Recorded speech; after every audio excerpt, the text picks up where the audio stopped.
6 खासदाराच्या फुटीनंतर शिवसेना ठाकरे गटाचे पदाधिकारी आक्रमक झालेले आहे। आपल्यासोबत कार्यकर्ते आहेत। भाऊ, काय सांगाल? 6 खासदार फुटले आणि शिवसेना शिंदे गटात प्रवेश केले, काय एकंदरीत प्रतिक्रिया?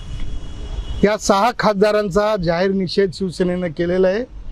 नांदेडमध्ये जेव्हा आगमन झालेलं आहे, काळे झेंडे दाखवण्यात आलेले आहे। या 3 खासदार जेव्हा नांदेडला 4चा टाइम दिलेले होते, अंधारात आलेले आहे, उजेडात आले असते तर त्यांना निश्चितच त्यांचा तोंड काळं केलं असतं नांदेडच्या शिवसैनिकांनी। पुनश्च आपल्या माध्यमातून जाहीर 6 खासदारांना जाहीर आव्हान आहे, हिम्मत असेल तर मशाल चिन्हावर तुम्ही निवडून आलेला राजीनामा द्या, नंतर तुम्ही निवडून येऊन दाखवा। काय कारण आहे शिवसेना ठाकरे गटात साथ सोडण्याची? निव्वळ पैशाच्या लोभीपाठी, पैशासाठी आणि उद्धव साहेबांचा मान खाली घालण्यासाठी, मातोश्रीचं मान खाली करण्यासाठी एकनाथ शिंदेनं कट कारस्थान करून या 6 खासदारांना 50-50, 100-100 कोटी रुपये देऊन या 6 खासदारांना फोडलेले आहेत। आणि हे निर्लज्ज खासदार पैशाच्या लोभीपोटी हे फुटलेले आहेत।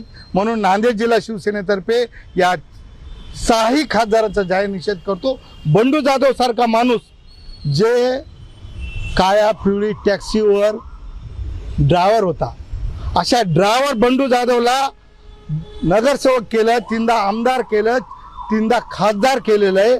अशा बंडू जाधव सारख्या सिनियर खासदार जर पैशाच्या लोभीपोटी पक्षांतर करत असेल तर या महाराष्ट्रामध्ये नीतिमत्ता राहिलेली नाही।